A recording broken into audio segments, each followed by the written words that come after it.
Duck and Percy enjoy their work at the harbor, pulling and pushing cars full of cargo to and from the quay. But one morning, the engines were exhausted. The harbor was busier than ever.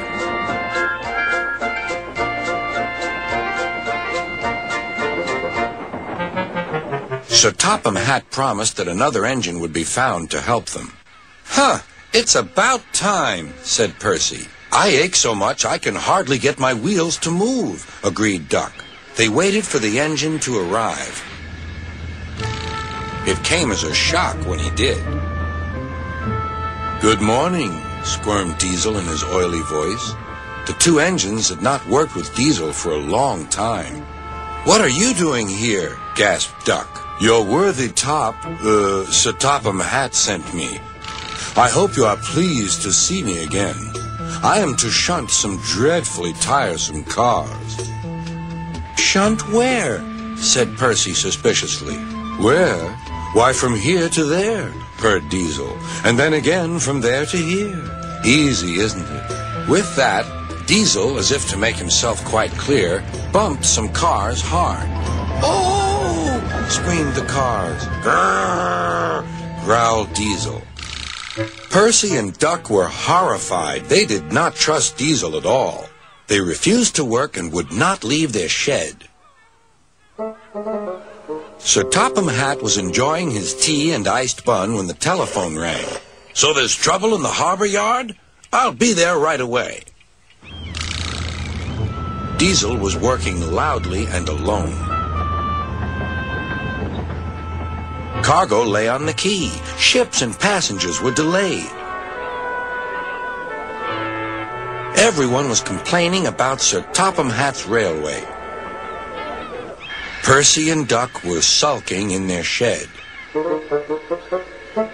"What's all this?" demanded Sir Topham Hatt. "We're on strike, sir," said Percy nervously. "Yes," added Duck. "Beg pardon, sir, but we won't work with Diesel, sir." "You said you sent him packing, sir." "I have to give Diesel a second chance," replied Sir Topham Hatt. "I'm trying to help you by bringing Diesel here. Now you must help me. He was the only engine available."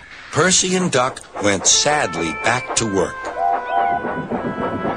Next morning, things were no better. Diesel's driver had not put his brakes on properly, and Diesel started to move. He went bum straight into Percy.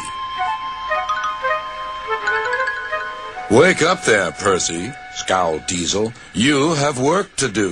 He didn't even say he was sorry to Percy. Later, Diesel bumped the cars so hard that the loads went everywhere. "What will Sir Topham Hatt say?" gasped Percy. "He won't like it," said Duck. "So who's going to tell him, I wonder? Two goody-goody tattletales like you, I suppose?" Percy and Duck did not want to be tattletales, so they said nothing. Diesel, thinking he could get away with his bad behavior, was ruder than ever. Next day, he was shunting freight cars full of china clay. He banged the cars hard into the buffers, but the buffers weren't secure.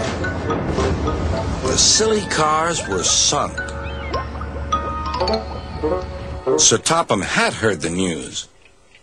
The cars were hoisted safely from the sea, but the clay was lost. Sir Topham Hatt spoke severely to Diesel. "The harbor master has told me everything. Things worked much better here before you arrived. I shall not be inviting you back. Now, Duck and Percy, I hope you won't mind having to handle the work by yourselves again." "Oh, no, sir. Yes, please, sir," replied the engines. Whistling cheerfully, they puffed back to work, while Diesel sulked slowly away.